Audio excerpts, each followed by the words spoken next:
వేదిక మీద ఉన్నటువంటి నిజామాబాద్ శాసనసభ్యులు సూర్యనారాయణ గారు, ఆసిఫాబాద్ శాసనసభ్యులు హరీష్ గారు, వేదిక మీద ఉన్నటువంటి మాజీ శాసనసభ్యులు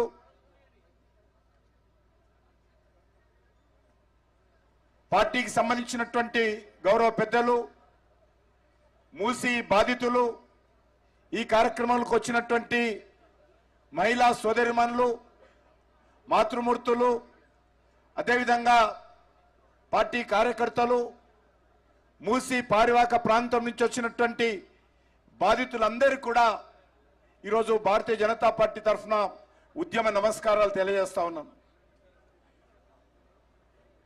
కాంగ్రెస్ పార్టీ రేవంత్ రెడ్డి గారి నాయకత్వంలో అధికారంలోకి వచ్చి సుమారు 10 నెలలు పూర్తి కావస్తుంది. ఈ 10 నెలల్లో మరి ఏ ఒక్క ఇంటికి కానీ ఏ గృహ సముదాయానికి కానీ ఇంతవరకు కాంగ్రెస్ పార్టీ ప్రభుత్వము శంకుస్థాపన చేయలేదు, భూమి పూజ చేయలేదు. ఏదైనా ఒక ప్రభుత్వము పేదల కోసం, ఈ రాష్ట్రం కోసం, మరి ప్రజలకు ఉపయోగపడేటువంటి కార్యక్రమాలు చేపడతారు. కానీ రేవంత్ రెడ్డి గారి ప్రభుత్వము, కాంగ్రెస్ పార్టీ ప్రభుత్వము, సోనియా గాంధీ గారి నాయకత్వంలో, రాహుల్ గాంధీ గారి నాయకత్వంలో తెలంగాణ రాష్ట్రంలో అధికారంలోకి వచ్చిన తర్వాత మరి ఇంతవరకు ఒక్క పేదవాడి ఇంటికి శంకుస్థాపన చేయకుండా ఈరోజు తమ రక్తాన్ని చెమటగా మార్చి ఒక్కొక్క పైసా కూడగట్టి ఒక్క ఇటుక మీద ఇటుక పేర్చి అనేక సంవత్సరాలుగా నిర్మాణం చేసుకున్నటువంటి పేదల గూడును ఈరోజు కూల్చేసేటువంటి ప్రయత్నం చేస్తా ఉన్నారు. మూసీ ప్రాంతాలకు వెళ్తే, బాధితుల మధ్యలో తిరిగితే ఈరోజు కడుపు తరుక్కపోతుంది. పిల్లలు, మాతృమూర్తులు, కూలీనాలి చేసుకునేటువంటి వాళ్ళు, ఇళ్లలో వంట పాత్రలు శుభ్రం చేసేటువంటి వాళ్ళు, అనేక రకాల ఆటోలు నడిపేటువంటి వాళ్ళు, చిన్న చిన్న దుకాణంలో పనిచేసేటువంటి పేద ప్రజలు ఈరోజు గత 2 నెలలుగా నిద్ర లేనటువంటి రోజులు గడుపుతా ఉన్నారు. నిద్ర లేనటువంటి రాత్రులు గడుపుతా ఉన్నారు. తినడానికి మనసు రావడం లేదు.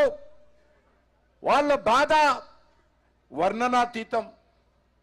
మేము కష్టపడి కట్టుకున్నటువంటి ఇండ్లు ఈ ప్రభుత్వం కూల్చేస్తా ఉంటే మరి ఏమి చేయాలో పోలుపోక ఇబ్బంది పడతా ఉన్నటువంటి సమయంలో ఈరోజు భారతీయ జనతా పార్టీ నాయకత్వంలో పార్టీ కార్యకర్తలందరం కూడా ఈరోజు ఆ ప్రజలకు అండగా నిలబడాలని నిర్ణయించుకోవడం జరిగింది. ఖచ్చితంగా పేదల కోసం భారతీయ జనతా పార్టీ ఉంటుంది. దేశంలో కానీ, రాష్ట్రంలో కానీ, హైదరాబాద్ నగరంలో కానీ పేదవాడికి కష్టం వస్తే, పేదవాడికి ఇబ్బంది వస్తే భారతీయ జనతా పార్టీ నాయకత్వంలో నరేంద్ర మోడీ గారి ఆదేశాలతో ఈరోజు పేద ప్రజలకు అండగా నిలబడేటువంటి కార్యక్రమం భారతీయ జనతా పార్టీ చేపడుతుందని ఈ సందర్భంగా మనవి చేస్తా ఉన్నాను. ఈరోజు మనం చూస్తా ఉన్నాం, కాంగ్రెస్ పార్టీ అనేక రకాల హామీలు ఇచ్చింది. పేదవాళ్ళందరికీ ఇల్లు కట్టిస్తాము, మహిళలందరికీ నెలకు 2500 రూపాయలు ఇస్తాము, రైతుల రుణమాఫీ చేస్తాము,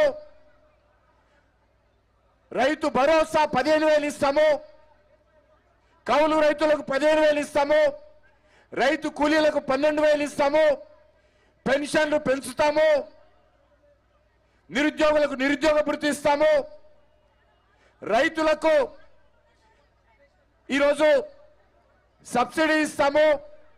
అనేక రకాల హామీలు ఈ ప్రభుత్వము ఇవ్వడం జరిగింది.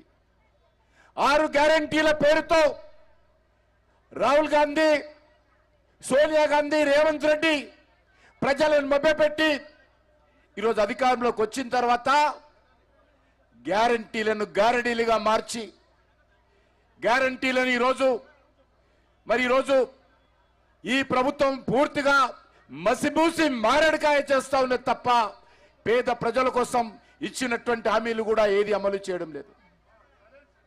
నేను తెలంగాణ సమాజానికి విజ్ఞప్తి చేస్తా ఉన్నాను. ఏ కాంగ్రెస్ పార్టీ అయితే ఈరోజు తెలంగాణ రాకుండా అడ్డుకుందో, ఏ కాంగ్రెస్ పార్టీ కారణంగానైతే ఈ రాష్ట్రంలో 1500 మంది బిడ్డలు తెలంగాణ ఉద్యమంలో ఆత్మ బలిదానం చేసుకున్నారో, అదే కాంగ్రెస్ పార్టీ 6 గ్యారంటీలతో 400 హామీలతో మళ్ళీ అధికారంలోకి వచ్చిన తర్వాత ఏ రకంగా ప్రభుత్వం పరిపాలిస్తుందో చూడాలి. గతంలో టీఆర్ఎస్ పార్టీ అధికారంలో ఉన్నప్పుడు ఇదే మూసీ మీద వాళ్ళు కూడా కార్పొరేషన్ వేశారు. మూసీ ప్రక్షాళన పేరు మీద, మూసీ సుందరీకరణ పేరు మీద వాళ్ళు కూడా ఇండ్ల మీద మార్కింగ్ చేశారు, భయపెట్టించారు, భయభ్రాంతులు చేశారు. ఆ రోజు కూడా